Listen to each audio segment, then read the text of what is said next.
नमस्कार साथियों, एक बार फिर से आपके अपने YouTube channel physical education search में आपका हार्दिक स्वागत और अभिनंदन है। आज हम गति के बारे में बात करेंगे, जो कि कौन कौन से चैप्टर रहेंगे अपने इस गति के अंदर। गति विश्लेषण की तकनीकी के बारे में उल्लेख करेंगे, जो कि गति विश्लेषण की तकनीकी में गति के 2 चैप्टर पहले पढ़ा चुका हूँ और ये गति के बारे में तीसरा चैप्टर चल रहा है अपना। तो गति विश्लेषण तकनीकी में कौन कौन से प्रकार होंगे, आगे चले। पिछले चैप्टर के अंदर गति के अलग अलग प्रकार के बारे में चर्चा की। अब अपन दूसरे अलग अलग प्रकारों के बारे में चर्चा करेंगे। गति विश्लेषण तकनीकी का उल्लेख। गति विश्लेषण तकनीकी क्या होती है, इनके कितने प्रकार होंगे? 7 प्रकार के होती है ये। तो 7 प्रकार में कौन कौन से प्रकार? चित्रमापी हो गया।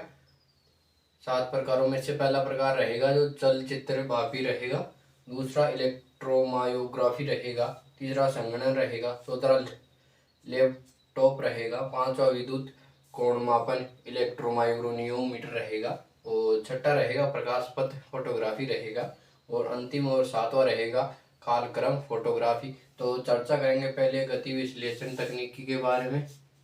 तो चलिए चर्चा करते हैं गति विश्लेषण के बारे में पहले, फिर देखेंगे कौन कौन से प्रकार होते हैं इसके। तो चलिए, खिलाड़ी जब किसी कौशल को प्रदर्शित करता है तो उसकी स्थिति में निरंतर परिवर्तन होता रहता है और इस स्थिति में उसका शरीर गतिमान रहता है। लेकिन कभी कभी ऐसा नहीं होता। इसमें मुख्य रूप से 3 परिवर्तन होते हैं, स्थान, समय और पर्यवेक्षण दिशा के अनुसार होता है ये। वो आगे चलते हैं।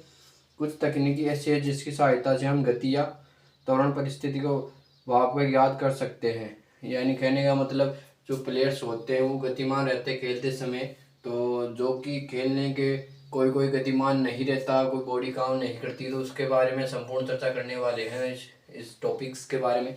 तो चलचित्रमापी रहेगा, इसके बारे में भी चर्चा कर रहे हैं। तो चलिए, यह गति विश्लेषण के लिए काफ़ी प्रचलित तकनीकी है। यह चलचित्रमापी जैसी कि नाम से ही स्पष्ट हो जाता है कि इस तकनीकी में कैमरे की सहायता से गतिमान के चित्र लिए जाते हैं। चित्र लेने के पश्चात खिलाड़ी की गति का विश्लेषण किया जाता है। इस तकनीकी की सहायता से खिलाड़ी की गति का सूक्ष्म से सूक्ष्म गतियों का चित्र खींचा जाता है। इस तकनीक की सबसे बड़ी विशेषता यह है कि इस तकनीक की सबसे बड़ी विशेषता यह है कि 1 सेकंड में हजारों चित्र खींच सकते हैं। चित्र प्राप्ति के उपरांत हम खिलाड़ी के शरीर के भागों की गति, कोण, प्रसार, त्वरण, वेग इत्यादि का विश्लेषण कर सकते हैं।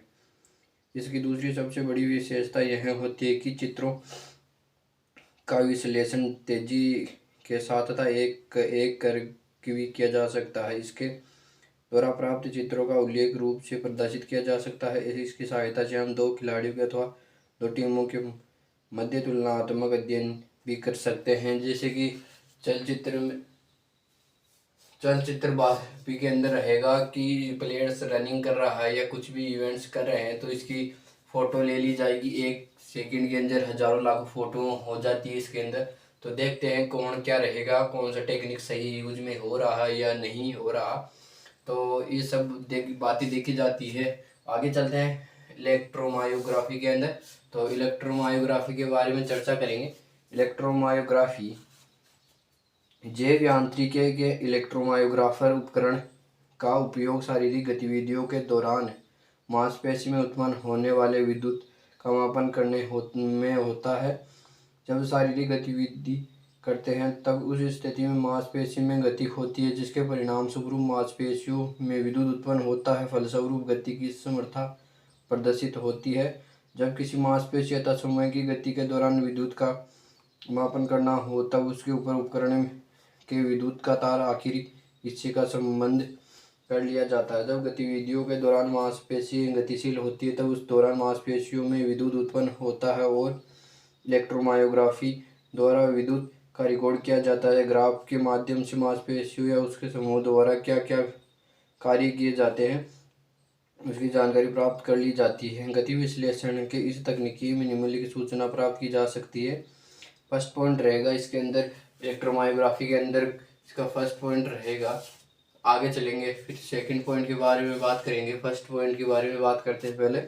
खिलाड़ी अथवा मनुष्य द्वारा जो शारीरिक गतिविधियों की जाती है, जैसे मांसपेशियां गति करने लगती है, जिसे एक अथवा एक से अधिक मांसपेशियां की गति के समय तक उसकी क्रियाकलापों का अध्ययन किया जाता है। फर्स्ट पॉइंट हो गया। सेकंड पॉइंट खेल की ओर चलेंगे। मांसपेशियों के द्वारा उत्पन्न विद्युत को विभिन्न समयों में विविध कर रिकॉर्ड करने की क्षमता इसमें होती है।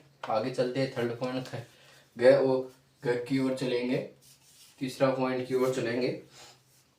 इस उपकरण का विद्युत कोणीय मापन के साथ सम्मिलित कर उसका उपयोग शरीर के विभिन्न प्रकार के जोड़े की गति के विदेश में अध्ययन किया जाता है।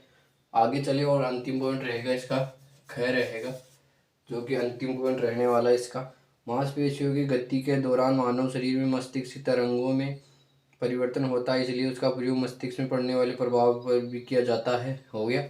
आगे चलते हैं। संगणन के क्या रहेगा, थर्ड पॉइंट के बारे में चर्चा करते हैं। संगणक क्या रहेगा। वर्तमान में जैव यांत्रिकी में सर्वाधिक महत्वपूर्ण तथा अत्यधिक उपयोग होने वाली तकनीकी संगणन है। इस सहायता से संगणकों का संग्रह कर एक सैंपल तैयार किया जाता है। इस सैंपल की आवश्यकता बदलाव या फिर संगणन की सहायता से खिलाड़ी के प्रदर्शन पर क्या प्रभाव पड़ता है, इसकी तुलनात्मक अध्ययन किया जाता है। जैसे कि किसी कौशल को प्रारंभिक अथवा अवस्था में परिवर्तन लाने के बाद खिलाड़ी की गति तथा प्रदर्शन में क्या प्रभाव पड़ता है। आगे चलते हैं। फोर्थ पॉइंट रहेगा लैपटॉप का क्या होगा। आगे चले इसकी चर्चा करेंगे लैपटॉप के बारे में। यह काफ़ी सरल और आसान होता है। इसका कार्य भी संगणन की तरह ही होता है, लेकिन यह सबसे छोटा होता है और कहीं भी आसानी से ले जाया जा सकता है। इसकी सहायता से इसी प्रकार विश्लेषण किया जाता है जिस प्रकार संगणन में किया जाता है। उसी प्रकार ये लैपटॉप रहेगा, जो छोटा रहता है, कहीं भी ले जाया जाए, चेक किया जा सकता है। आगे चलते हैं। 5 पॉइंट रहेगा विद्युत कोण मापन, इलेक्ट्रोमाइग्रोनियोमीटर रहेगा। चलिए, इसका प्रयोग मांसपेशियों द्वारा उत्पन्न विद्युत शरीर की गतिमान होने के समय उसके जोड़ों का कोण ज्ञात करने के लिए किया जाता है। इसकी सहायता से जोड़ों पर जितना विद्युत उत्पन्न हो रहा है, इसके परिणाम स्वरूप जोड़ों पर क्या प्रभाव पड़ रहा है, उसकी क्रिया किस प्रकार से हो रही है तथा गति की अवस्था क्या है, इसका भी विश्लेषण किया जाता है। इस उपकरणों का प्रयोग दूसरे उपकरण तथा तकनीकी के साथ सम्मिलित कर इसका विस्तृत रूप से प्रयोग किया जा सकता है। आगे चलते हैं, जो कि अपना 6 पॉइंट रहेगा प्रकाश पथ फोटोग्राफी के बारे में, जो कि काफ़ी प्रचलित अभी वर्तमान के अंदर।